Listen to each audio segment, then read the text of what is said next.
Everybody. Yes.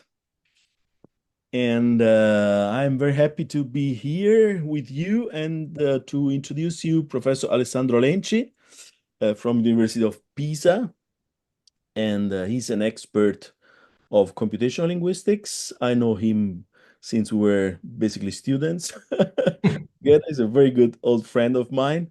And he holds a PhD from the Scuola Normale Superiore in Pisa. Then, after a short experience in Helsinki that we remember pretty well, he made his career in Pisa, basically developing his interest into computational stuff, and finally being now a professor, full professor of linguistics and computational linguistics in Pisa, in which he also serves as director of the of the um, of the laboratory, Mm. calling lab, computational linguistics laboratory of the University of Pisa, and at the moment is also director of the institutes of the Department of Humanities in Pisa. So very engaged life, I would say. Has published extensively on these issues relating to development of computational tools for analyzing natural languages. He has got a lot of research grants, not only from, let's say, academic or institution to make, let's say, scientific research in a strict sense, but also to make applied research with projects funded by the Regione Toscana, by the Tuscany region, for instance, and from other institutions active on the territory, which gives you an idea of what is the relevance of his research, not only for academic purposes, for scientific purposes, but more in general relating to the development of the benefits of the digital dimension for our life as citizens. As I said, he has published extensively on the domain of computational linguistics. He's involved in many editorial boards relating to computational linguistics, and not only. Has been visiting researchers in several places all over the world, and is more or less involved into several organization of scientific events. He told me that in the last years, he basically organized two huge conferences for computational linguistics in Italy. So he's a very engaged into this domain. As for his publication, as I said, he is very active in the domain of computational linguistics, especially on the subject of distributional semantics, on which he published recently a book for Cambridge University Press, in which he basically um, presents this approach to working with computers and developing semantics for or what is can be intended as semantics for analyzing text linguistic text in digital terms. And this book is very interesting. I can recommend it if you don't know him it yet. And not only this, what I really appreciate of him is the fact that he's not only very specific in elaborating, let's say, ways, tools to analyze natural languages with computers, but also providing surveys and papers which can help us who are outsiders of this domain to get some idea what is being developed in these very specific and technical domains. And especially I can recommend a couple of papers appeared in two journals, namely this one, which is appeared in Topics in Cognitive Science, Neural Generative Models in the Parallel Architecture of Language, a critical review and outlook, 24, but also an older one, namely a paper appeared in the Anna Review of Linguistics 2018, in which he introduces the issue of distributional models of word meaning. And these two papers are very good because they really offer an idea of what is being discussed in not only from a technical point of view, but also from a more from a broader perspective, a more theoretical point of view in this very specific domain of research, which is, of course, highly interesting and highly developed nowadays. So I think it's time to go to Alessandro, to give the floor to Alessandro for the talk, and he will in fact tell us something about the distributional semantics, and especially from, as far as I can see, historical perspective, namely linguistic roots of generative AI. Alex, I really thank you for being here, and I hope everybody will enjoy this talk. We made it that you will have something like 60 minutes, 1 hour time for the talk, and then we will have enough time for discussion, question, etc., etc. So please, Alessandro, you have the floor. Okay. Thank you. Thanks a lot, Livio. Thanks. I'm very glad to be here. Very honored to be your to give this lecture to SLE, and thanks again to my friend Livio for this too gentle introduction to my work. Well, the topic today will be exactly to start from the very present, to go into the past, and to go back to the present, and to see how much what is happening now in artificial intelligence is connected to the very past of our linguistic tradition, and how, in a say, the limit of these traditions in dealing with semantic issues also, let's say, reflects then into some of the limits that are in front of our eyes in nowadays AI. So let's start from here. We are in the era of so-called generative AI. That's just some of the models that keep on appearing basically every month, and being more and more complex, being more and more performing. Generative AI is also sometimes referred to as large language models. The two terms are not exactly equivalent, but for the sake of this argument, can be taken as such. So we can use in a kind of interchangeable ways.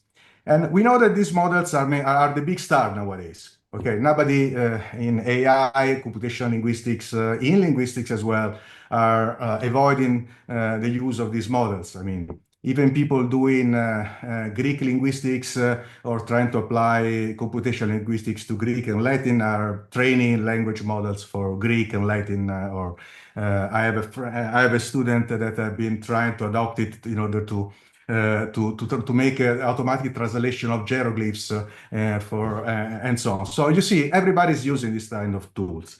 And we know that they are very good at generating language. This is also why we call them generative models. So they're very able to generate any kind of linguistic test. So in this case, I just ask ChatGPT to pretend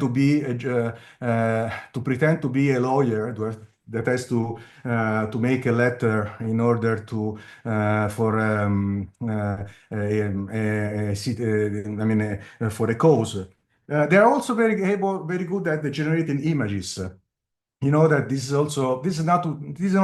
not will be the focus of my talk, but this also there is a big the present and the future will be dominated by models that are dealing with images and videos. So I can ask these models to generate almost perfect images of whatever I want. Although the devil is in details. I mean, I don't know whether you are able to, but this man has six fingers instead of five. And this is exactly shows us how these models are quasi-perfect in that sense. And then the quasi is, let's say, the interesting part, here. And the same little, let's say, tiny faults also can appear also in models that dealing with text, which will be actually the focus of today. Another issue is that these models seems to be able to do very complex reasoning. So they are able to, for instance, make a reasoning like this about the transitive property of an adjective of a comparative adjective. So is able to do in this kind of simple, well, it's not that simple inference, at least in the sense that in order to carry out this inference until 3 years ago, you needed a very complex system, and the probability that you made it right were very little in this sense. And they're also able to do some kind of, let's say, what we call pragmatic reasoning. So, for instance, identifying that an answer like tomorrow I have an exam to the question of whether I wanted to go to the cinema is just a kind of an implicit and indirect declination of the offer. Okay, so they give us this illusion, and well, they give us the impression, I would say that give us the illusion that they have a kind of literally superhuman amount of knowledge about language that allow them to carry out different type of language understanding and language reasoning task. And so basically, the key topics, the quick questions of today's talk are exactly how do these large language models, and so generative AI, acquire the meaning of linguistic expressions? And so how do they acquire their semantic capabilities? How do they represent their meaning and knowledge? And then also, and that will be the second part of the talk, is it really true that this knowledge, which seems so huge, so so big and so large, is really human-like?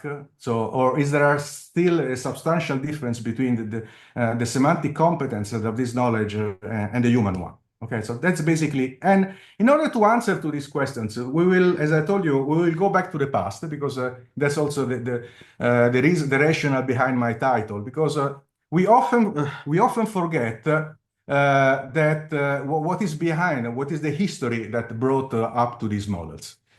So first of all, let's start with the present, and let's go more in details about what are these large language models. These are also called foundation models because they are used as a kind of foundation tools to build a different type of applications. So basically, the huge, let's say, breakthrough in computational linguistics and AI has been that until a few years ago, we need to train a different model in order to solve a different task. So if you want to have it to translate, you need to train a translator. Then this translator was not able to answer your question. Now we have, on the other hand, a single model, which is able then to be adapted to do many different tasks. And this is thanks to the fact that this model has been pre-trained on huge amounts on data, on unlabeled textual data. And then during this pre-training, basically the model is able to acquire a lot of knowledge about language structure that then allows it then to solve different kind of tasks. I mean, what is fantastic, and I would say what is really impressive, the really impressive aspect of this model, it's not so much the performance, but rather the simplicity of the mechanism that draws this performance. In the sense that basically these models are just trained on a string prediction task. So they're basically huge neural networks trained to make a prediction task, which basically this is something like this. You give the model a sentence like the conclave in Rome will like the new, and you ask the model what will be the most likely word to follow this string. Okay. And the model, after a while, we learn that it will be Pope, the most likely string to follow this string. And if you keep on doing this very simple task on billions and billions of times, the model is able to learn a lot of the things that allow the model to make this prediction right. Then where is this model, this knowledge encoded? This knowledge is encoded in vectors. So that's also the aspect. So there are basically no symbolic representation in these models. They are just using vectors. So there are these huge neural networks that simply process real value vectors that encode a lot of information. And basically, the essential aspect is that everything these models knows, it's basically recovered from the distributional statistics in the training corpus, nothing else. Well, nothing else is not really correct. I mean, there is a lot of post-processing that is done on these models in order to have something which is usable on the market like ChatGPT and so on. But the basic core is exactly this. all the model knows is recovered from distributional statistics. So although we often forget about it, well, basically, large language models are just distributional learning devices. Nothing else, nothing more, and nothing less. Okay? And that's essential because these are, let's say, and in fact, actually, if you look at this tree, this is a kind of evolutionary tree, which is not very updated, but still some of the big star like ChatGPT already appears in this tree. It's a kind of evolutionary tree of the history of these models in the last few years. And if you look at the roots of these trees, you find names like fasttext, word2vec, glove, and so on that were, let's say, the top distributional models until the appearance of these large language models. And as you can see, everything has been sprung out of these common roots, which are distributional semantic models. So that's why basically we can and we should actually regard large language models as a kind of the last generation, let's say the biggest product of the research of distributional semantics. And in this sense, we could regard the large language model as distributional semantic models, although the purpose of these models is not to, let's say, simply representing meaning, but to carry out language task, whatever language task we can imagine. And this goes bring us back to distributional semantics. That's why I said the title was Distributional Semantics as the roots of this model, because this is actually the true story behind them. Okay, what is the essence of distributional semantics? The essence is exactly what is it's also the core of large language models, as I said to you one moment ago. So basically, they extract a lot of information from text, from distributional statistics, and represent this information as real value vectors. And these vectors come to encode different type of semantic, syntactic, pragmatic information. Well, distributional semantics is not, let's say, a new invention. It's something that is on the market since at least the 80s and the 90s, although its roots, as we will see, are even before that.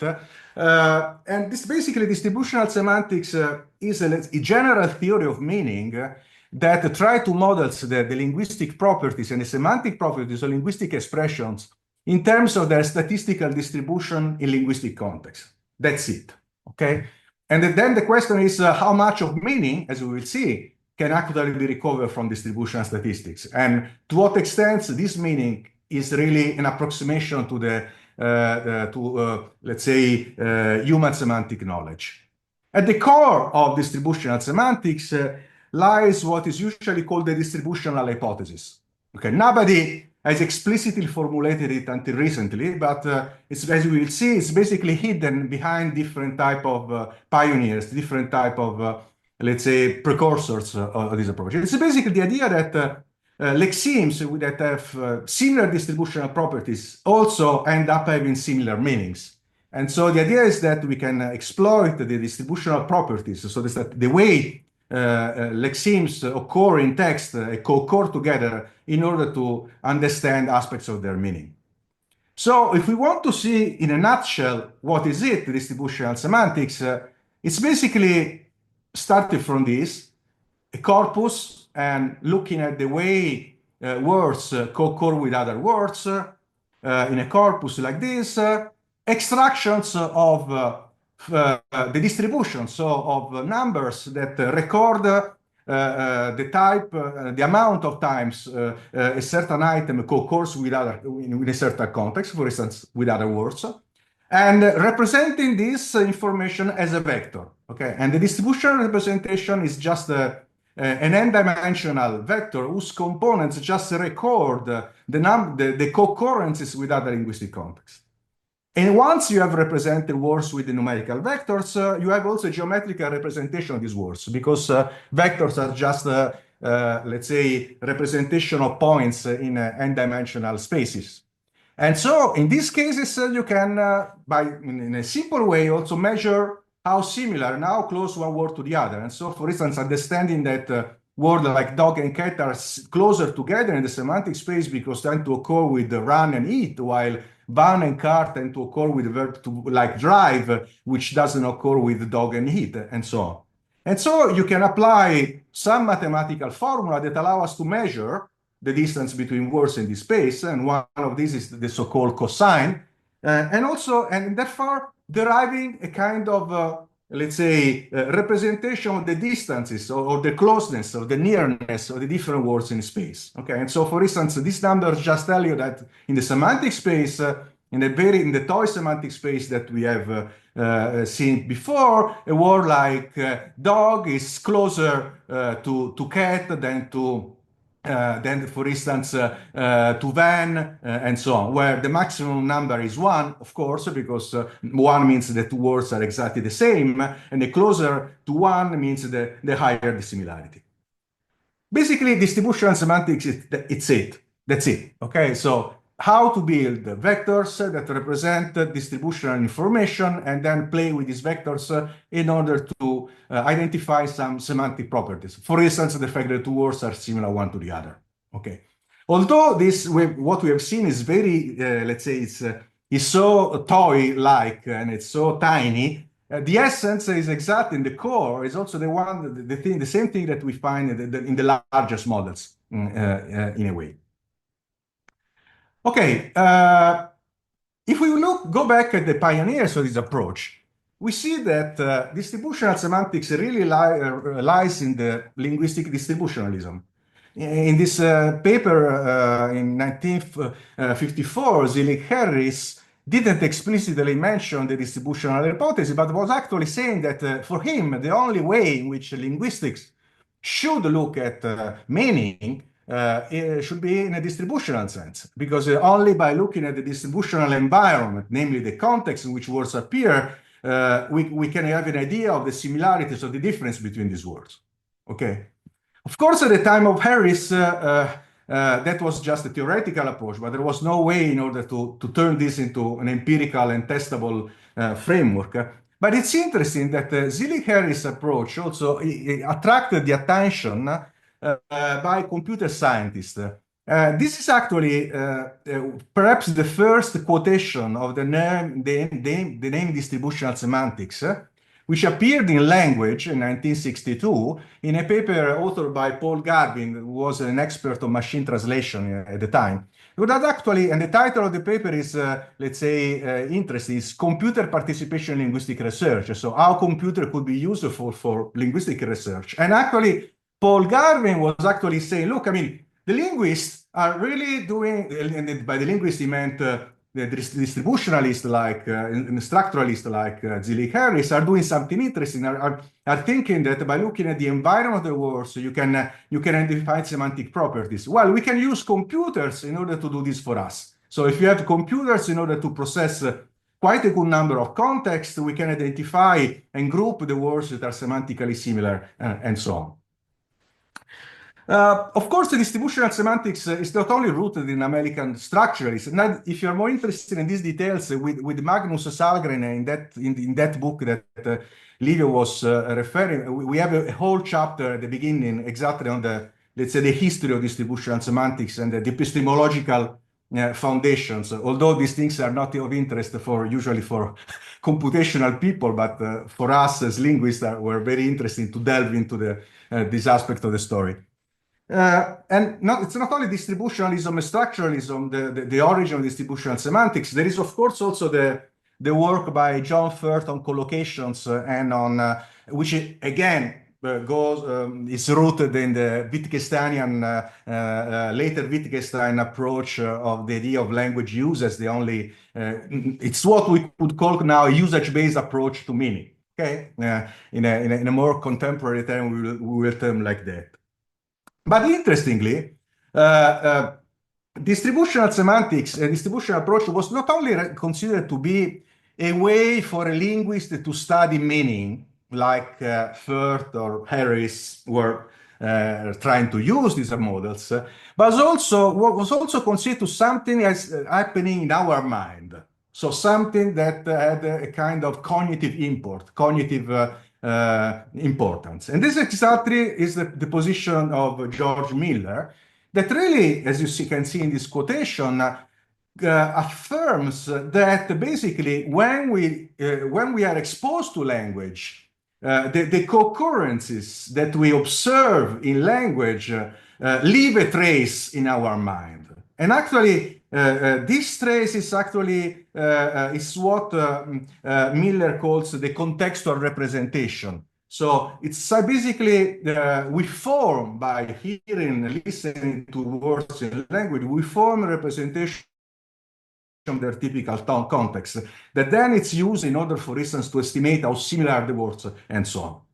And in fact, nowadays, it's quite, distributional semantics is also very popular in cognitive modeling, in cognitive science, exactly because there is idea that basically our conceptual knowledge is not only something that derives from our sensory, motor, affective experience. So we know what we know about cherries, not only because we eat cherries, we look at cherries, and we taste them, but also because we speak about cherries, we read about cherries, and we listen about cherries. Okay, and so it's also our linguistic experiences that shape our concept of cherry.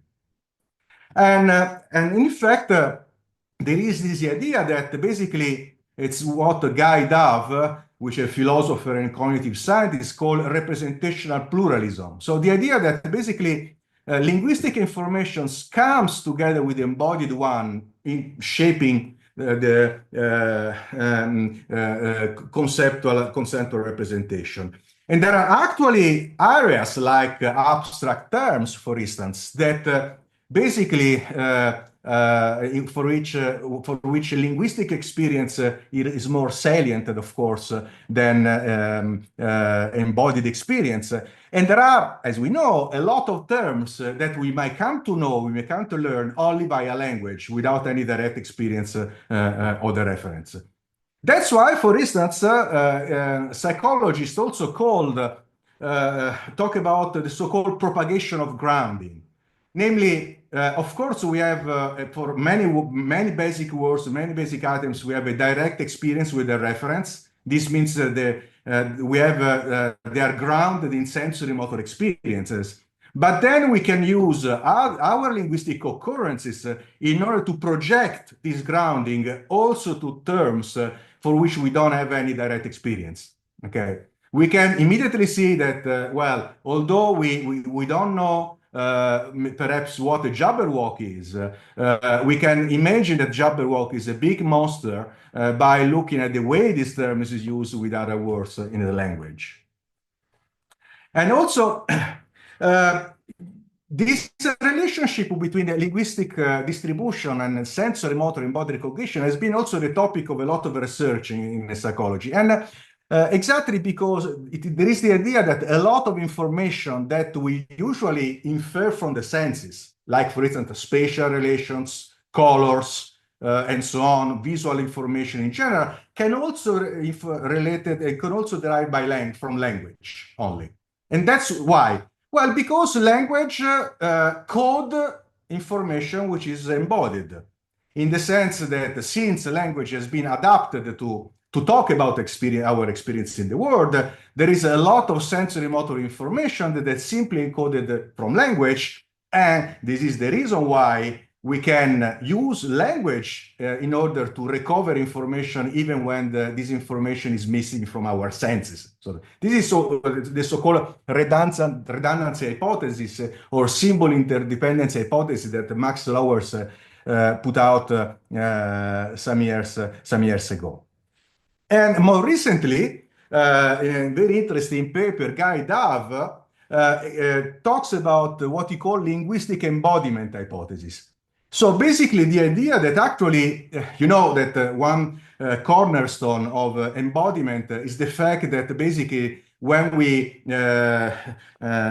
hear a word, we have a kind of simulation of our experiences and sensory motor experience with a certain reference. For instance, if I hear the dog, I have a kind of sensory motor reenactment of my experiences with dogs. Well, the idea is actually, again, the linguistic embodiment hypothesis is the fact that the experiences with language are actually part of the experience that I also use in order to reenacting to carry out cognitive simulation. So basically, it means that not only have information which is encoded in my brain about our experiences with the reference and word, but also with experience with the words and with what some words co-occur with and so on.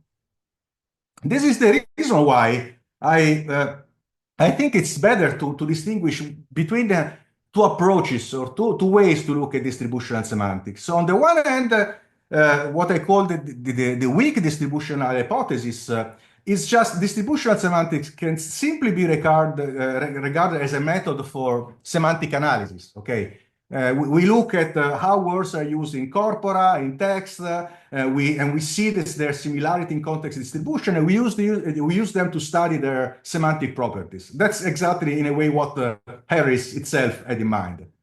But on the other hand, there is also a stronger version of this approach, which basically says that actually the distributional information is also an hypothesis about the origin of our semantic representation. So basically observing the way words are used in language also shape our conceptual representation and our, let's say, knowledge of their meaning.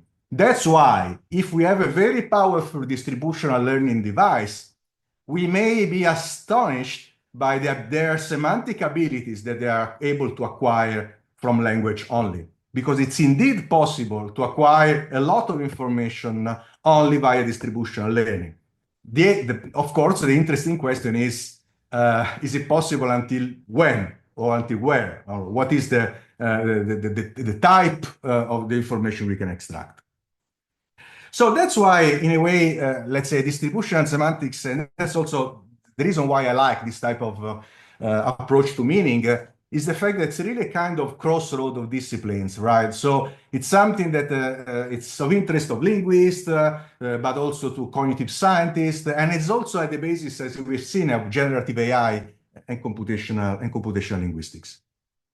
Now, there are a lot of distributional semantics models or methods in order to build these vectors that have been built during the years. I'm not going into much details about this because I will focus also only on large language models. This is just a list of some of the most popular of them. One that was very famous until some years ago was called latent semantic analysis, that maybe some of you may have already also have known. Then there was a moment in which topic models were a kind of very popular star in this area. And then we have the classical word-to-vec, which was exactly the one I quoted you before when talking about the origin of large language model. But I would like just to go back, just to make a very quick, let's say, a very short compendium of a very long story in this sense, at least long in the sense of computational linguistics. So first big distinction is what we call the static vectors or static embeddings, and that has basically refer to the fact that these models until the beginning of until 2018, 2019 were essentially building vectors for word types. So basically, each distinct word type had a vector, but there was just one vector for word type.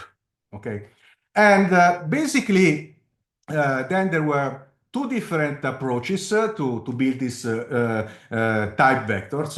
The third generation of models are so-called count models, which was called like this because it was really kind of counting how many times a certain word occurred in a certain context.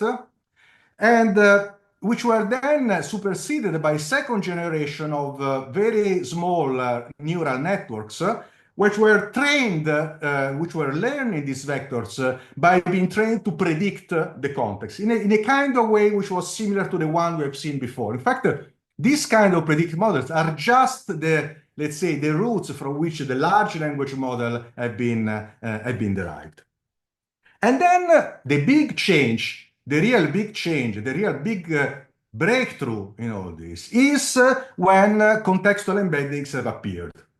So starting from 2018, 2019, and the first very popular model was BERT, which it was one of the ones that I showed you before.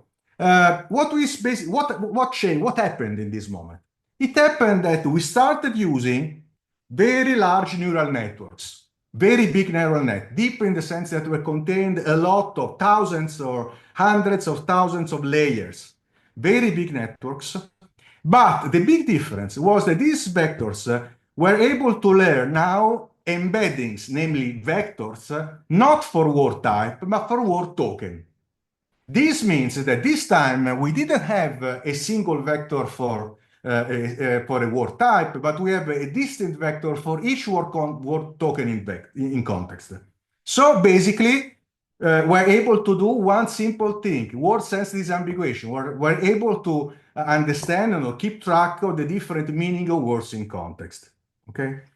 And this generation of models is exactly the ones that we use also for large language models, which are basically nothing else than these models when they, let's say, the number of weights of parameters, as they are called, of the networks become bigger than 1 billion. That's a kind of threshold that we use in order to define large language model. Okay, in order to see the novelties of these last models, we must need to see we must need to look at what were the problems, the limit of the other models, the traditional models. First of all, as I told you, these models were essentially models of the lexicon. So basically, they were intended as a kind of repository of vectors of out-of-context lexical items, okay, like in a kind of dictionary. This means, as I told you, that these models were building a context-independent type vector for each word type. And this had a problem. The problem is that they were not able to cope with polysemy. Because what happened when a polysemous item was represented with a vector? Well, it happened that all the different senses became squeezed into the same vectors. Okay, this is also called meaning conflation deficiency, because it's basically all the words, all the different senses were squeezed in the same vector. And this means that, for instance, if you look at the different neighbors of a polysemous verb like play, you could see that you could find something like a game, but also audition, and sing, and star, and coach, and badminton, and so on, which were quite clearly referring to different senses of the same item. Okay, it were just all these words put in a kind of undistinguished, undistinct, completely blurred sense with no sense distinction. And that was, of course, a big limit. The other limit of these models is the so-called auto-vocabulary problem. They were basically able to build one vector only for a fixed number of words, which represent the vocabulary of this model. This vocabulary could be fairly large, but was fixed, was limited in a way. This means that these models were not able to understand, quote, or to provide any representation for any word out of this vocabulary set. Okay, what are the novelties of the deep large language models? Okay, first of all, these models do not only assign vectors to words, but also to subwords, and also to even to single characters. So basically, words are automatically split into subwords. And since there is a morphologist like Livio, I will anticipate this question. Is this morphology driven? No, it's just a kind of statistical chopping of the words into sequences of frequent sequences of characters. Okay, there is no direct mapping with linguistic morphemes. But still, the idea is the fact that in these cases, if a word was besides the model vocabulary, this model is chopped into subwords, and each of these subwords receive a vector representation. Okay, and this allows the model to cope also with unknown words. Okay, and this gives, let's say, kind of an unlimited ability to represent and to understand the meaning of words. This means, and then the second aspect is that the second novelty is that each token in a sequence is assigned by the layers of the network a distinct context-sensitive token vector. What does it mean? It means that in a sentence like the man is running to the station, run is assigned a distinct vector from the sentence John is running a company. Okay, in this sense, two tokens of runs, two different vectors because they appear in different contexts. And this allows the models to encode information about the specific meaning of the words in that context. Of course, if you want to store vectors for so many for each token, you need also a huge networks in order to carry out the process. Now I will explain you how this context sensitivity is achieved. Finally, these models do not process words in isolation, like the previous distributional semantics models, but they process a whole sequence of tokens at once. Okay, this is exactly the experience that we have with ChatGPT, in which we write a sentence or even a whole discourse, and this is automatically sent and changed into vectors. And in fact, what happens when we type something? When we type a sequence, this sequence is vectorized, is turned by the model into a vector. In fact, things like ChatGPT, a large language model, are an example of what are called encoder-decoder models. What are these? These are just two networks. Okay, one network, the so-called encoder network, that takes a sentence, a sequence, and turns it into a vector. And then a second network that takes this vector and changes back into another sentences. And in doing this, the network learns to encode a lot of information about the elements in the sequence. For instance, their order, or which elements co-course with other elements. Okay. Well, one particular type of this model is exactly, let's say, the architecture behind the large language model that I guess that all of you know what it is, namely the transformer. Okay. The transformer is the big star because it's the transformer and the appearance of the transformer in 2017 that let's say, change completely was a real change completely the scenario, change completely the the performance of this model. I'm not entering into the details about how a transformer works. I mean, it will take more than an afternoon in order to explain all the details, and basically we're not even interested into it. But I will just like to attract your attention to the core aspect of a transformer, which is actually called attention.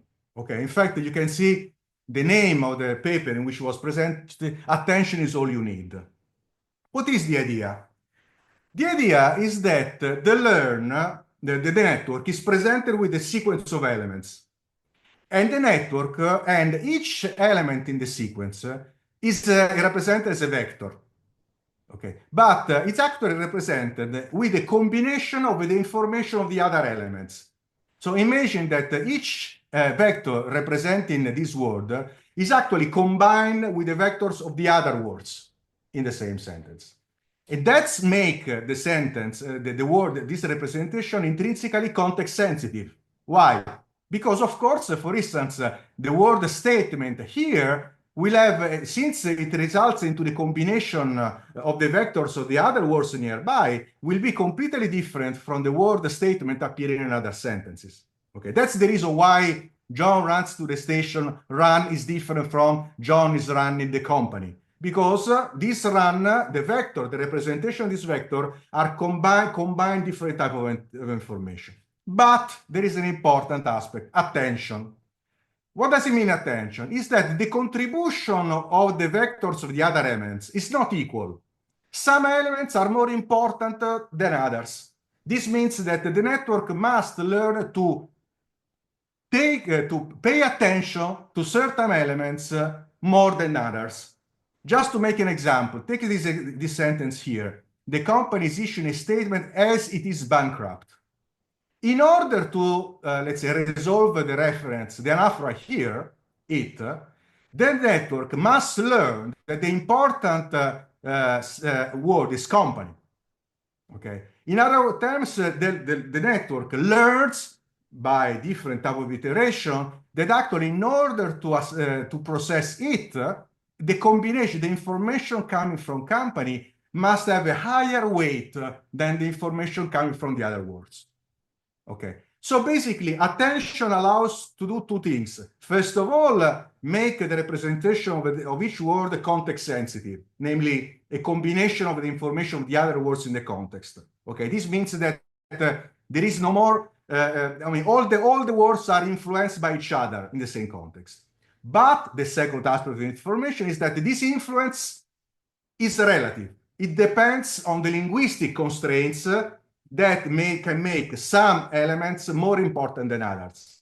Just to make a classical, I mean, subject-verb agreement. When we learn a subject-verb agreement, what does it mean? Well, in this network, it means that the network learns that in order to choose between, for instance, is singular or plural of the verb, it must look at the subject of the sentence. Okay. Of course, there is no information that is given to them about the subject. There is no information about tree structure, but the network must learn to attend to what we call the subject in order to determine the correct form of the verb. Okay. Okay. This is basically it.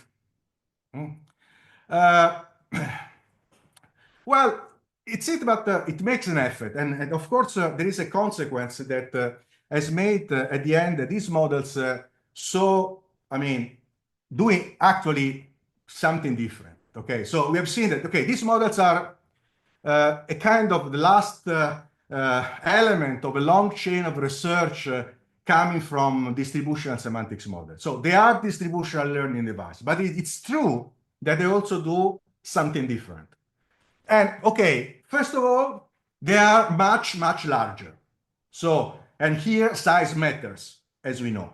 This means that the size of the architecture, namely the number of parameters, the parameters are the weights of the network, the amount of training text, the size of the context that these models are able to learn is much higher. Just to give you an idea, BERT that appeared in 2019 had approximately 24 layers and 340 million weights. GPT-4, well, I mean, the problem is that GPT-4, the real structure of GPT-4 is not disclosed, but there kind of estimate it has 1.8 trillion weights, so the huge increase in size. There is, of course, an increase in size in the training data.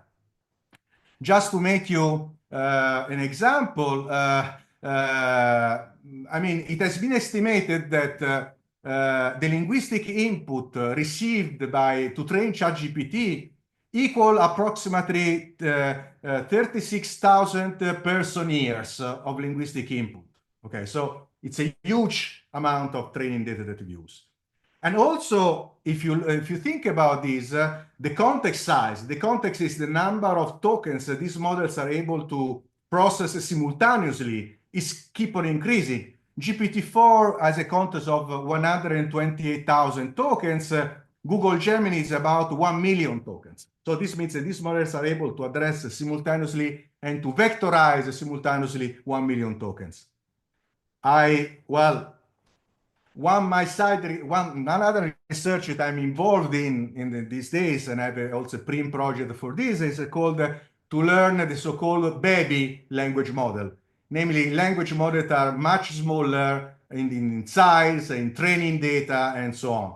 Because of course, these are huge models that are very far from any kind of cognitive plausibility, and also they are quite not sustainable from any point of view. Nobody of us can really train these models. Then there is another, of course, an important aspect. These models are able to learn from tests a greater amount of information than previous distributional models. They are able to learn aspects of syntactic structures, lexical and sentence meaning, even solving pragmatic issues or pragmatic tasks, like we have seen in the example before. And actually, as we all know, because we use all these models via prompting, these models are able also to show so-called emerging abilities, namely, they are able to carry out some linguistic tasks via prompting without being explicitly trained to do so. Okay. So basically, let's say the take-home message until now is these are distributional models, are quantitative. They're basically doing the same thing, the same old thing, exploiting distributional information, but they are doing with a size and in a way this actually seems to make the difference. And it's indeed making a difference if we look at the performance of these models. Of course, the point is to see whether this difference really make them closer to human semantic competence or if there is still a gap or not. For instance, Luciano Floridi is critically, you might know, is a philosopher of artificial intelligence, actually as simply, and I kind of agree with him. It's basically these models are able to do, I mean, despite the, let's say, the commercials and the marketing issues of the big companies they are selling them to us, they are very far from being intelligent at all, actually. I like the idea of AI meaning agere sine intelligere, because it's actually what they're doing. So they're acting in the sense that they are producing text or producing images without having real understanding of the sense. And it's true that, and so the problem is exactly the question that I want to explore, to talk with you, is exactly whether these models have what we could call a semantic gap. What I refer by semantic gap? The semantic gap is the fact that despite the appearances, despite the very big performance of these models, this model would lack still substantial aspects of human semantic competence. Okay, and this points again to the issues. Okay, but what do we mean by semantic competence, and especially which aspects of semantic competence can be learned from distributional data? Well, you might know that these models are typically, has been called by Emily Bender, stochastic parrots. Okay, you know that I guess that all of you already know this term.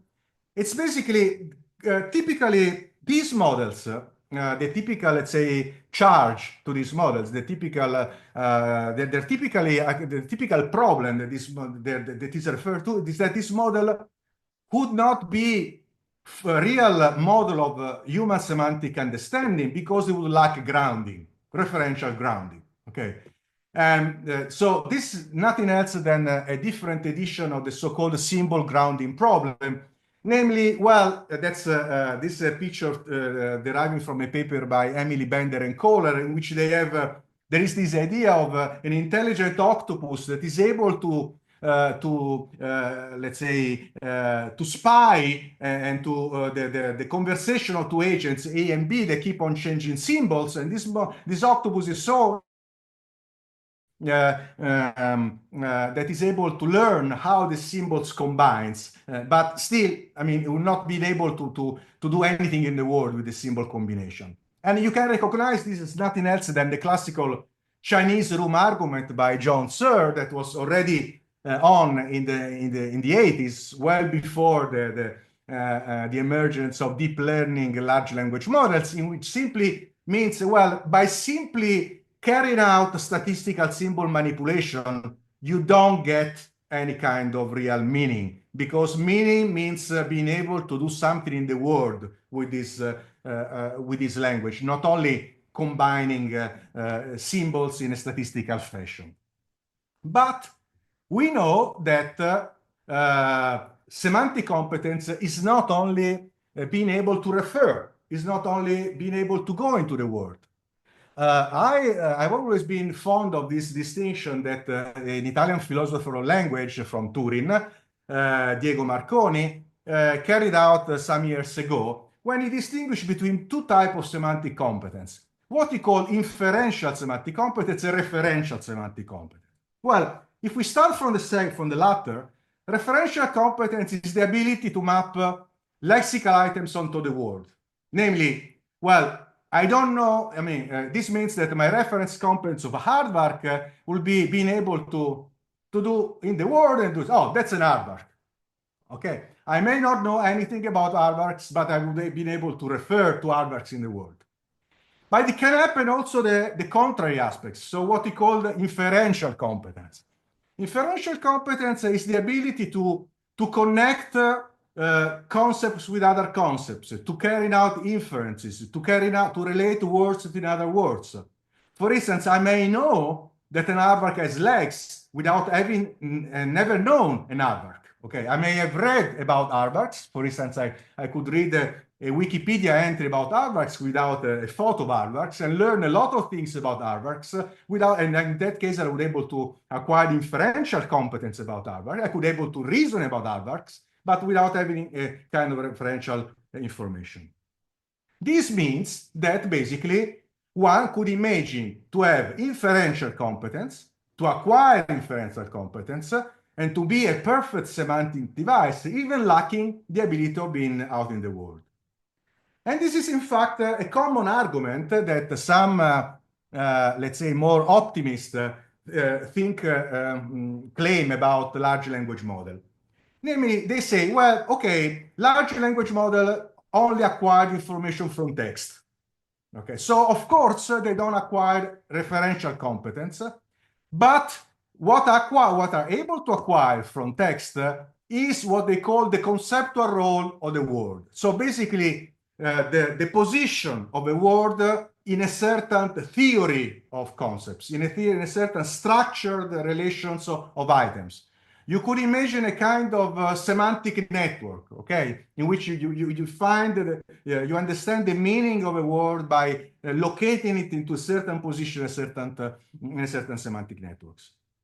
So basically, the arguments they claim is this, okay, actually, according to these scholars, large language models do not have an inferential semantic gap because they can acquire inferential semantics from distributional statistics. So basically, the idea is that, okay, they may not be able to acquire anything about the word, like the octopus or the person in the Chinese room, but they are able to acquire a lot of inferential semantics, inferential information.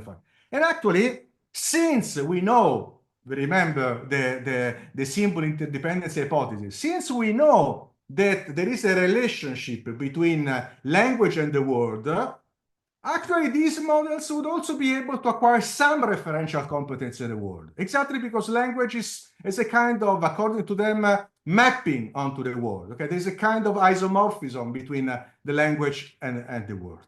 Okay, so basically there is not a problem. These models could be claimed to have a clear and the full semantic understanding of language.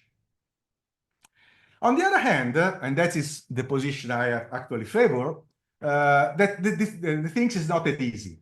Actually, Kyle Mauwald and others in this nice paper appeared last year in Trends in Cognitive Science talk about what they call the good at language, good at thought fallacy. Namely, this fallacy is the fact that if the system is able to generate language in a very coherent way, well, it must have some reasoning and rich knowledge behind it. On the other hand, they distinguish between what they call the formal linguistic competence, so namely knowledge of linguistic rules and patterns, from what they call the functional competence in language, which we can see actually refer to inferential ability, formal reasoning, theory of mind, ability to understand in the situation, and so on. And what they claim is actually large language model have a kind of human-like formal competence, but still fall short of functional competence. Actually, instead of talking about them in terms of artificial intelligence, they're actually saying, well, they are kind of libraries. Okay, they are kind of smart libraries in the sense that they actually imitates language production, imitates text, compress text, so they call it bibliothecanism. Okay, so they're not really intelligent artifacts. They're simply able to memorize and compress large stretch of text and to replicate them without being able to carry out complex reasoning. So, and that's, I'm going to, I will take 10 minutes more if I am allowed to, just to conclude. And exactly the problem is this. So, to what extent distributional learning, which as we have seen is the root of these models, is enough to acquire true inferential competence? Okay, so basically, what aspects of let's say inferential semantics can be acquired from distributional information, also by these huge models? Okay, just this is a very recent work that have been done. There's a paper on arXiv on this, which has also been submitted to a journal with a PhD student of mine, Mattia Proietti, in which we actually investigate a very classical linguistic relation, meronymy. Okay, and basically we actually try to see to what extent these models actually are able to deal with meronymy. But of course, what does it mean to know meronymy? Knowing meronymy does not only mean to know that, for instance, a leg is a part of a table, but it also mean to understand that the property is asymmetric, in the sense that if A is a part of B, B is not a part of A. Okay, this means that knowing what meronymy is means also to understand its asymmetric property. Okay, and actually, this is exactly what we try to investigate. So, to what extent the large language models know meronymy, and especially their asymmetric nature? Well, what we did, we collected a lot of meronyms from different sources, from psychological norms. These are property norms which a subject were asked to generate different type of feature describing word meaning, and also included meronyms. And also from ConceptNet. The ConceptNet is a kind of semantic network built by humans and also contains a part of relations. And with Mattia, we extracted almost 1,000 parts from each of them, and which was actually pairs of a meronym and an holonym, okay? Like wheel and car and so on. And then we tested three types of large language models. These are, the first two are open sources, and the last one is classical GPT, OpenAI kind of top models at the moment. And we use prompting. Actually, we carry out different experiments. You find all of them in the paper if you're interested in. I mean, for time reasoning, for time limit, I will just present one of these results. And in these cases, we use prompting in these experiments. So basically, we ask the model two tasks. One was a question, to answer a question whether something was a part of the other. So is the wheel a part of the car? And in other cases, it was a statement verification task. So basically, we said we wanted the model to ask, to say whether the wheel is a part of the car was true or false. Okay, so classical, very simple semantic task. Interestingly, we presented each pair in a direct and a swapped version. So in the direct version, we said the X is a part of the Y, and the correct answer was true. And in the swapped version, the Y is a part of the X, the correct answer was false. Okay, exactly in order to test the asymmetry of the part of relation. And we defined what we call the meronymy knowledge criterion, which is this: a model knows that the part XY is an instance of meronymy if and only if the model correctly solves the direct and the swap text for the pair. In other sense, he knows that the wheel is a part of the car only if it says yes to the wheel is a part of the car and no to the car is a part of the wheel. Okay? Well, that's actually the results. And you can see two things. First of all, notice that, okay, there is a big difference between the open source model and the top models. Some of the open source models basically do an accuracy or almost random accuracy, basically. But notice that even the top model, like GPT-4, which is the one in the left, for one data set, in this case is ConceptNet, it doesn't go beyond the 69% of accuracy. This means that for a lot of pairs, it's not really able to understand the symmetry and asymmetry. Okay, then we did an experiment, which is something that I liked a lot, because I said, okay, let's ask the model to generate parts. Okay, they are generative models, no? So if you say, give me the part of something, it generates a lot of parts. Okay, and that's what we did. So we asked the model, and actually we asked only two of the models. So the top models, the chat, llama, and the GPT-4, we asked them all to generate parts. And these are the parts that were generated. You see, these are the parts that were generated by the model. So they know a lot of parts, okay? And they know a lot of parts with a very good accuracy, because notice that the accuracy of the parts that they generated, were checked manually, it's beyond the 90%, so very high indeed. Okay, so very good accuracy. Okay, so we did this. Okay, we carried out the same experiment before, but with the parts generated by the models. So we basically asked the models to identify as parts the parts they have generated themselves. Okay, and that's interesting because that's what happens. Notice that again, at least in the statement task, actually, the accuracy of the models, of the top model, only reach 74%. Namely, this means that the models recognize correctly the parts that it had generated only 74% of the times, which is interesting because the model generates without knowing. Okay, it has generation ability without understanding ability, which is actually something that should be, usually it happens the contrary. So we understand before being able to generate. So the models are trained to generate, but fail to understand. Okay. And that's I'm concluding.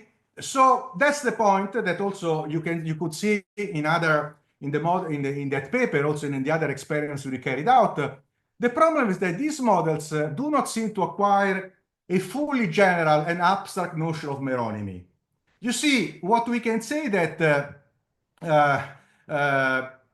let's say, and that's also something that happened, it's interesting because semantic relations were actually very hard to recognize even by classical distributional semantics models.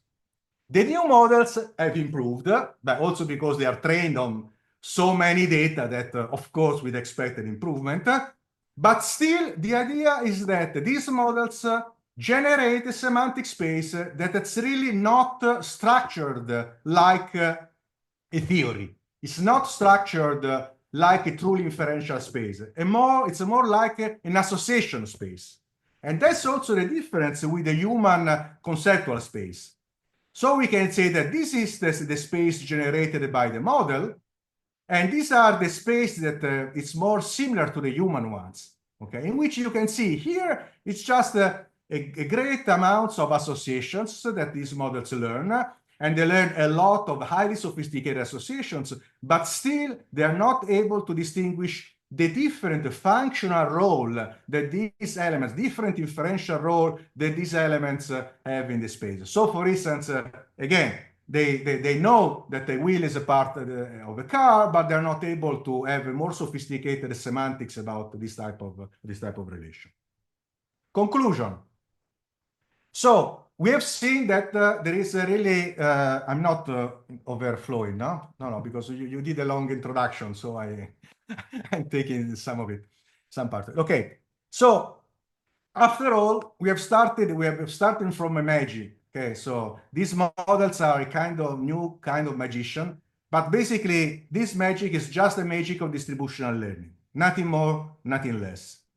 Now, of course, the real, and this is also really fascinating for me, is the fact that with these models, we have learned that the amount of information, the amount of linguistic constraints that is recoverable from distributional statistics is really far greater than we could have imagined before.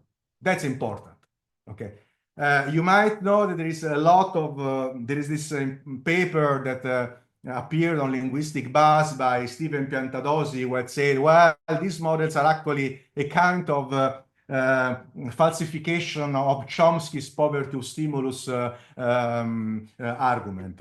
Well, I'm not a fond of that argument, but I agree that these models are really a falsification of that principle. But it's true that these models are able to learn from data and from simple prediction tasks a lot of information, much more than we expected before. Of course, we have to say that they actually need a huge amount of data, as you see, okay? Much huger than, much greater than humans.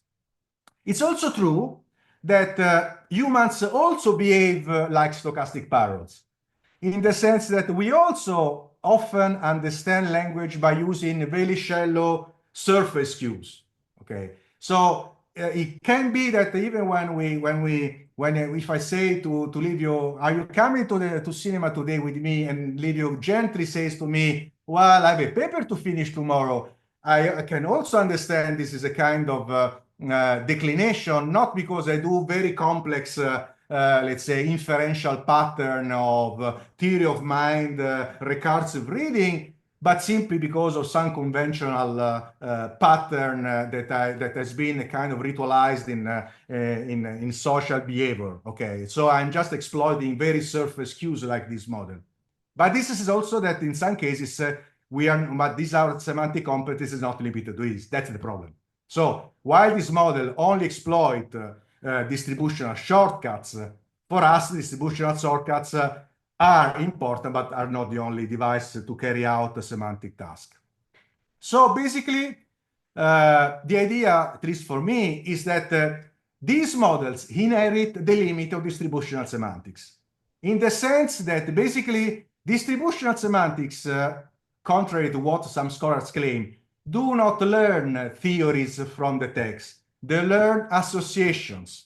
They learn unstructured space, and that's the big problem. That's a limit of classical distributional models, and that's also the limit of this large model. So basically, these models learn a lot of associations, factoids, and so on, but still lack the structural organization of the human knowledge system. That's, at least for me, is the big difference between these models. So why are these models successful? Well, they are successful because they did a strong concurrence, a strong correlations between statistical associations and semantic dimensions. Okay, and the problem, what is it? The problem is that these correlations are not complete. So that's why there is not a perfect isomorphism between the distributional space, the reasoning space, and also the reference and action space. That's why I like to call the semantic space learned by this model as quasi-semantic. It also contains a lot of semantic information. It's true that they are able to learn a lot of information about meaning, about aspects of meaning, inferential aspects of meaning, but it's quasi-semantics in the sense that still there is a gap between the true inferential spaces and the true reasoning space. Because the mapping between the language and the distributional statistics and the inferential properties, but also to the sensory motor properties, can be high, but it's not perfect by the nature of language itself and by the nature of the relations between language and language usage and the world. Okay, thank you.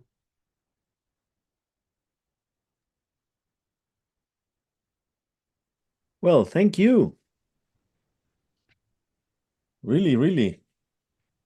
Thank you very much for this very, very nice talk. Very, very thought-provoking, I would say. I hope And, so.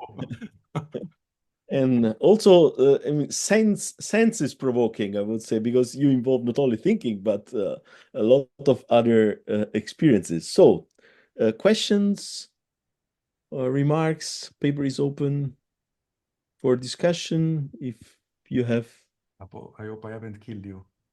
no. I see from the chat that a couple of people, well, many people thank you for the talk. So I can start the discussion with one general observation because you showed us. Well, this is the first time because I have heard several talks about trying to figure out how to distinguish between the competence of these large language models and the natural competence of speakers in terms of dealing with language. And this is the first time that you are really convincing me that these large language models have a problem. And the problem is the isomorphism. For instance, I heard conferences dealing with or experiments dealing with the fact that the computer, the machine, is not able to make some kind of formal analysis of the language. For instance, anaphora resolution, this stuff. And this was partially true, but not so convincing, because again, it's more related to what you were showing, namely the fact that the machine is very capable, much better in several cases to compute the distributionals of the thing, and but lacks this functional competence, as you called it. So I was wondering whether is there any possibility to improve the machines about developing these functional competences in some way. For instance, using images. Absolutely. In fact, okay, of But course, this is what we learn. Together dropped, with language, we also learn how, I don't know, a machine, a wheel of a car. Yeah. In fact, that's exactly the next steps that Mattia and Mia wants to do exactly this. Well, yeah, indeed. Okay, there are different ways in which this functional competence is improved. Some are interesting for me, some are not. Let's start from the not interesting one. Okay, you can plug in some external knowledge bases that you have, and you can have these models doing the inferences for you by looking at this knowledge base. Okay, but the problem is that the reason why I entered distributional semantics is this: how meaning is learned. Okay, because that's basically I was trained as a formal semanticist, as Livio knows. And one problem is in formal semantics is that you never ask how do you learn meaning. Okay, you represent the formal structure of a proposition, but you really don't understand, or you don't question the way the meaning of a word is acquired, it changes at all. Okay. And the problem, of course, plug in a knowledge base. Okay, leave to me. Okay, but okay, how do I build this knowledge? How do I get this information? I think, as you say, that one promising aspect, especially for some type of relation, is exactly looking at the data. So we are not learning, I mean, we learn the part of relations, not from text. We learn from looking at how words, how objects and entities in the space relate, like spatial relations, for instance. Okay.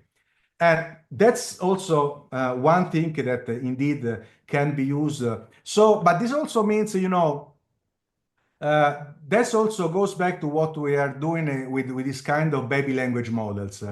The problem is that these models are trained on something which is not the same input that we learn language from. Okay, so we don't learn language from Wikipedia or from a video derives from YouTube. Okay, so we learn language from data that are. So you need to train these models with data that are either multimodal or linguistics, but are more similar to the ones from which you learn language in a way, okay, from which children learn. Okay, so basically we learn probably semantic relations and spatial relations from acting in the world, looking at the pictures, and so on. I also think that, but another thing is that why are we excluding any kind of a priori? In the sense, we may, for instance, refuse some kind of linguistics a priori. So let's assume that we are radical usage-based people. Okay, we don't want to. There is no any kind of specialized language device with the linguistic a priori. We don't have any kind of phase structure or even phrasal structure, which is a priori. But we have cognitive a priori. In the sense that relations like cause and effect, spatial relations, part of, may be part of our, let's say, native endowment that we use in order to organize data. So these models, on the other hand, start everything from scratch. Okay, they learn everything. You don't need to learn everything. And of course, in order to learn everything, you need to have a lot of data, many more than people can use. And in some cases, you're not even able to learn these things. That's also the point. So yes, indeed, the direction that you point is the one I would like to pursue. Well, thank you. I see the hand of Delia, I see. Yes, but first, before giving the floor to Delia, there is a question from the chat that I read. Given these limitations, can you think of ways that future models may overcome these? This by Thomas Prinzi. I think, Alex, you already answered this question. Yes, of course. Okay, just an addition. We must be very okay. We must decide what we want to use these models for. So if you want to these models to be good engineering device, there are many ways in which this problem can be addressed. Okay, as I told you, you plug in an external knowledge base. It's like these models at the beginning were used in order to do calculations.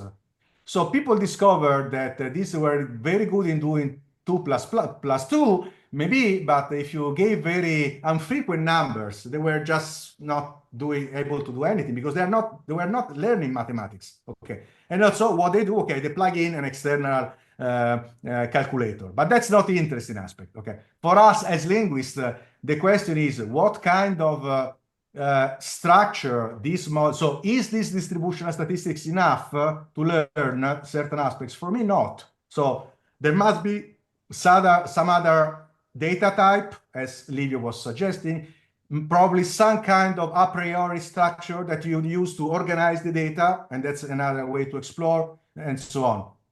And another thing, just to go back to the issue of the baby stuff, is this. We don't want models that are huge. For many different reasons. First of all, because they are not interesting from the cognitive point of view.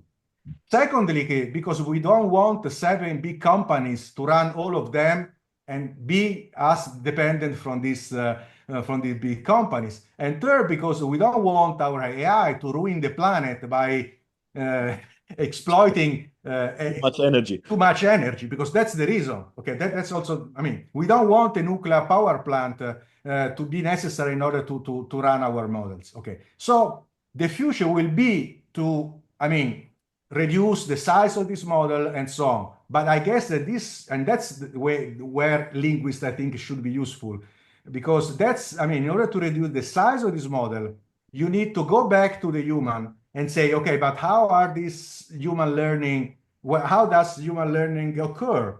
Okay, what kind of a priori, either linguistic, either cognitive, are necessary in order to shape the data? Maybe we as humans are beautiful small engine that are able to optimize little amount of data, and that's the secret. And these models do not, because they are simply doing the so-called brute force route. Well, thank you. Delia or Simone? Delia. Yes, no, I was wondering about how these models deal with other abstract aspects of meaning, such as epistemic modality or evidentiality, and whether they deal with these aspects of meaning differently from how humans do. A very interesting question. Okay. We actually, there is some work on this, which shows that the limits of these models exactly to carry out epistemic reasoning. Okay. Well, I've been doing some experiments. I haven't brought the data, but I'm using these models in order to take sentences like that have a factive or a non-factive verb. something like, I don't know, I know that the earth is flat, or I believe that the earth is flat, and so on, embedded with a weird sentence. So I can well say, John believes that Mary eat stones, okay, or John believes that Mary eat jealousy, and so on, okay. And this can be acceptable because if you have belief, it is acceptable, okay. But if you have no, it's not acceptable, okay. So if a semantic violation is inside a non-factive epistemic verb, it can be acceptable in a way, okay, because you project it into another possible word in a way. And these models are not able to distinguish.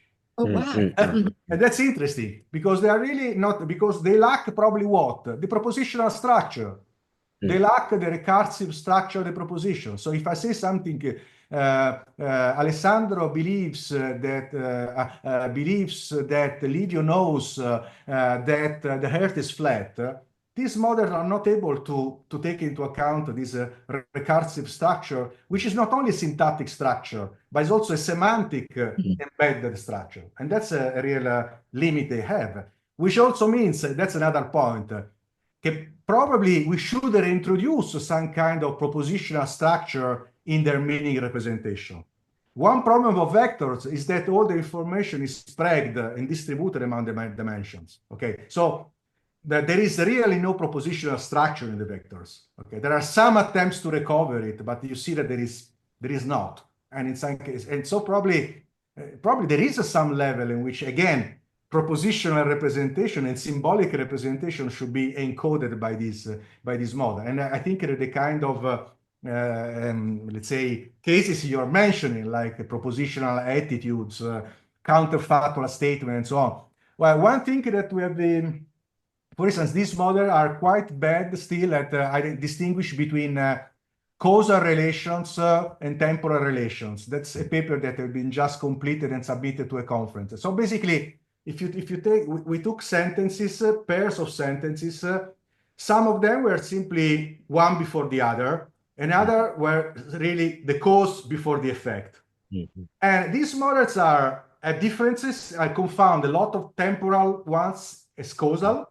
Okay, and interesting, they are confused if you present the effect before the cause, or the second, the following sentences before the sentence. So if you have an iconic order, everything goes fine. But if you have a kind of anti-iconic order with the cause before the effect, these models, the performance drops, which is again interesting because this means that they are more recording surface kind of distributions, like truly true semantics.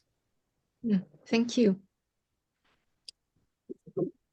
Other questions or remarks?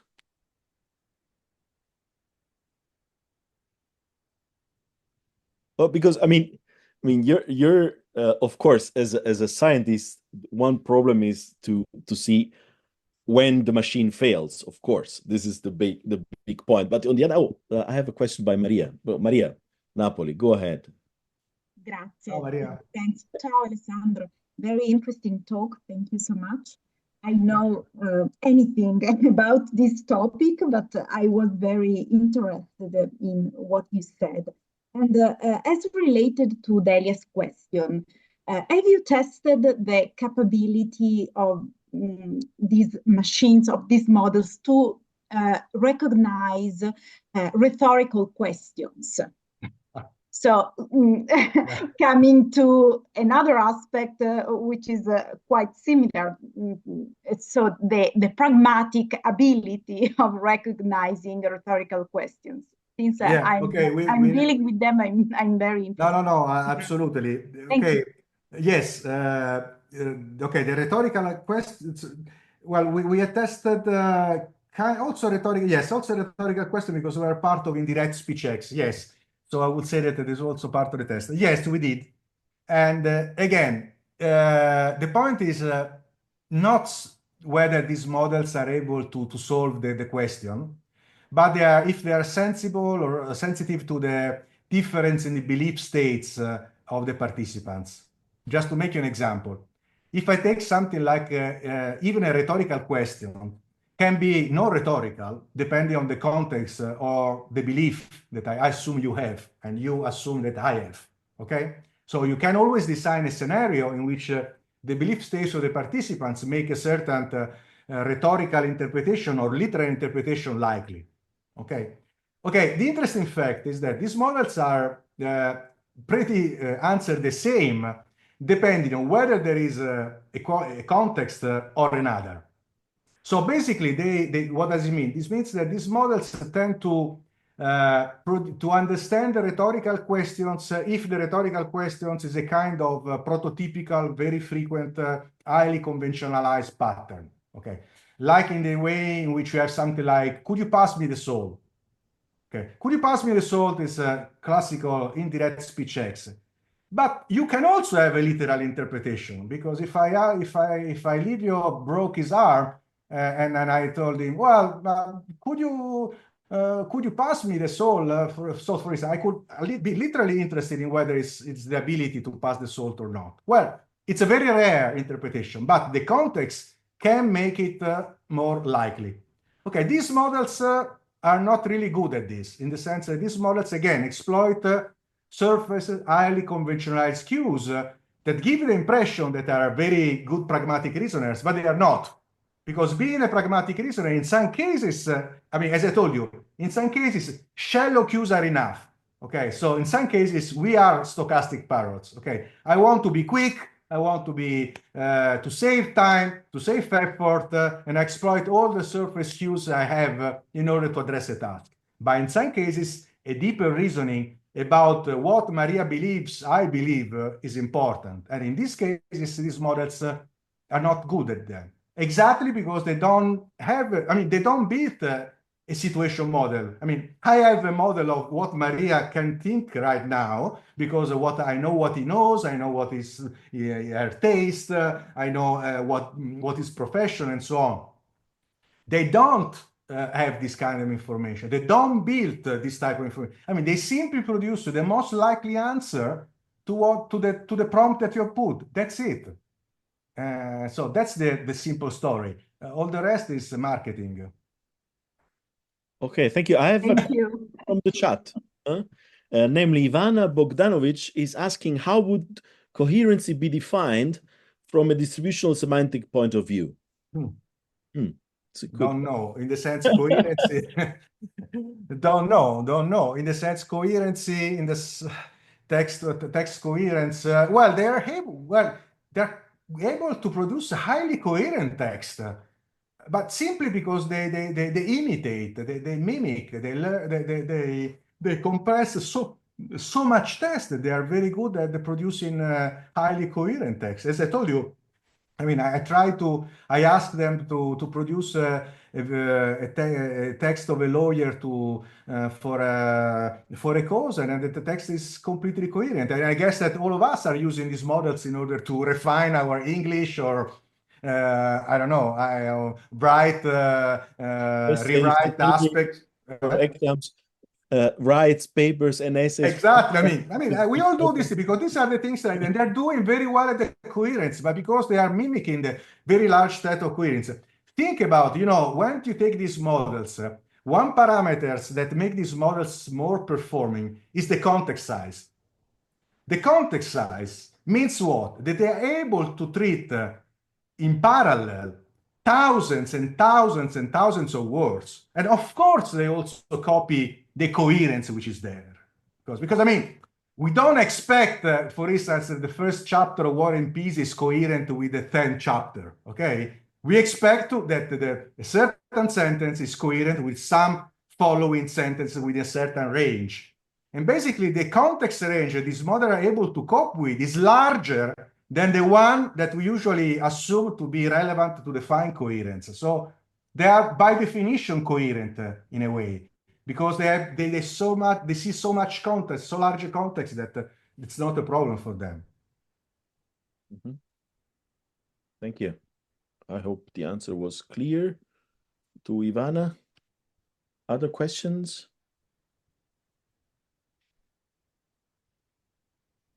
I don't see hands raised. Yes, Ivana is thanking. Thank you. Well, one point is, which is striking me, is in fact that you were using meronymy, which is great because meronymy is a very simple, apparently very simple notion that everybody should know, etc. But we know that children actually develop the knowledge of meronymy. So it's not that small children are able to distinguish between meronymic parts of objects, etc. So in this sense, these models are not so different from children learning how to categorize, classify, infer about meronymy. Absolutely. I was wondering whether this is something that the machine should learn just as we learn it by making experience in the world. Yes, indeed. As we said before, yes, I think that should be the road. I mean, the reason why we have investigated meronymy is exactly because we were interested in whether, I mean, these models that learn from so huge amount of data, okay, so big data, okay. And they know, have you seen, they know a lot of meronyms. That's the interesting fact. Okay, they know the parts. They can generate the parts if you ask them to do it. Okay, so that's the fascinating things. But then when you prompt them to the same parts, they fail to understand that they are part in the sense that they fail to understand that there is a asymmetric relation. And other experiments that we have done that are in the papers also reinforce this aspect. Okay, so for instance, and that's again, it's something to be investigated. So what we found is basically in the semantic space of these models, meronyms are organized in a kind of semantic class way. So basically, the parts of animals are all together, while the parts of vehicles are in another area of the space. Okay, which in a way can be okay, right? So we can argue that, for instance, when I say I don't know, the tail is a part of a cat, I mean something different there from the wing is a part of an airplane. On the other hand, I found we also have a more abstract way. We found that there is something similar between these relations. Okay. Okay, that's why we are talking about the quasi-semantic aspect. So what is striking is the fact that they learn a lot and they know a lot, but they seem to lack the basics, so to speak. You know? So there is something really different yet with respect to the human one. And that's also despite the amount of data that have had. And of course, exactly the amount of data the children haven't had. Okay, still they are able to generalize this information in a much better way. And there's also one problem that has been said and has been quite widely studied. So, okay, these models learn from a lot of text. And the problem is that this amount of data make them good memorizer and very bad abstractor, in the sense that this amount of data make them memorizing things rather than developing very good and robust abstractions like human do. Okay, so we know that I mean we all believe, at least I guess that you and I live your belief on the importance of exemplar-based on usage-based learning. Okay, but we know that from token-based learning, then you form some abstraction of a certain construction, right? Of a certain semantic relation. And that's an abstract one. Okay, there is some schematicity in it. Okay, then there are degrees of schematicity, but there are some relations that are truly schematic. And that is something that these models do not have.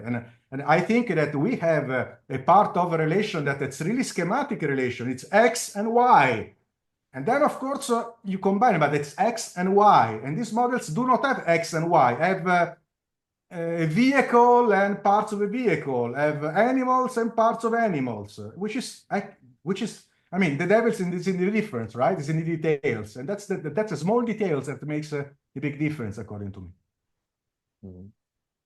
Thank you. Yeah, really, I agree in the sense that that of course, I mean, we can agree upon the fact that conceptualization. I mean, as a cognitive linguist, I I think that semantics is basically conceptualization, and behind conceptualization, you showed us that there is a lot of conventionalization. So a lot of concepts are simply the conventionalization of everything that is said upon this concept. But on the other hand, we need something more, which is schematic knowledge, abstraction, all this stuff, which is part, of course, of the cognitive enterprise, but probably one thing that can really contribute to develop new ways of research is the fact that we know now, on the basis of this model, that we know a lot. I mean, the signal is very rich. Yes. And this is a very important point. I mean, it's not the signal is rich, very and rich it's in the sense richer that than we don't need to make any more WordNet or FrameNet or this stuff, manually annotating thing. We can extract a lot of things from yeah. large language models. Okay, But of course, this but needs something more. yes, not only the signal is rich, but you need a lot of signal, which is different from what we do. So we learn from richer signal, but smaller amounts. They learn from poorer signals because it's just text, but larger amounts. That's the big difference. Okay, so that's what makes the difference. So what is make really? I mean, why I've been able to, why did we arrive? I mean, let's make some geopolitics or not geolinguistics, but really geopolitics. I mean, the reason why we arrive at large language models is that at a certain point, there were big actors that are able to deploy so big computational power and to collect so large amount of data that in basically they said, okay, you know, with brute force, with raw data, we do better than you. And that's it. I mean, that's the point. And they opened the market to this, and also they overwhelmed the scientific enterprise, the scientific domain in this sense. Okay, but that means huge amount of data. And that's not interesting for us, right? I mean, as linguists, we want to have more data that are more human-like ones rather than the ones that are used by these models. At least that's what I want to work with. Yes, probably yes. But on the other hand, I've been reading in the last years more and more papers or more and more articles on the fact that a lot of texts that are acquired by computers are generated by computers. Absolutely.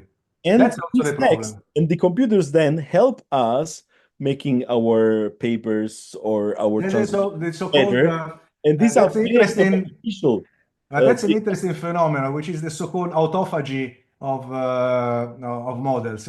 Because they're actually training on text that they generated, and that's also a problem. That's a really big problem because there's been studies that show that the language decrease in variety, decrease in differences for a simple reason. These models tend to always to produce the high probability structures. So it's natural that the low frequency ones will be dismissed in a way. Okay, so because they always chose the most probable one, the most likely ones. And they tend to generate the most likely, the most probable, and the most frequent structures. And this means that will, let's say, pollute the linguistic data that we are going to use in a dramatic way. Yes, yes, yes. Thank you.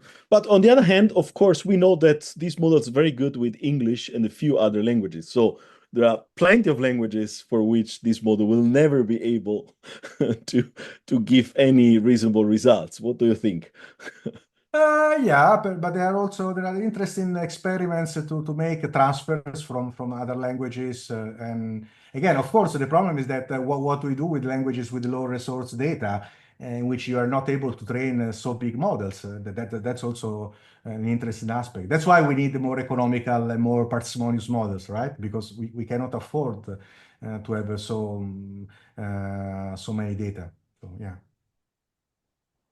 Okay, well, thank you very much, Alex, for this nice discussion.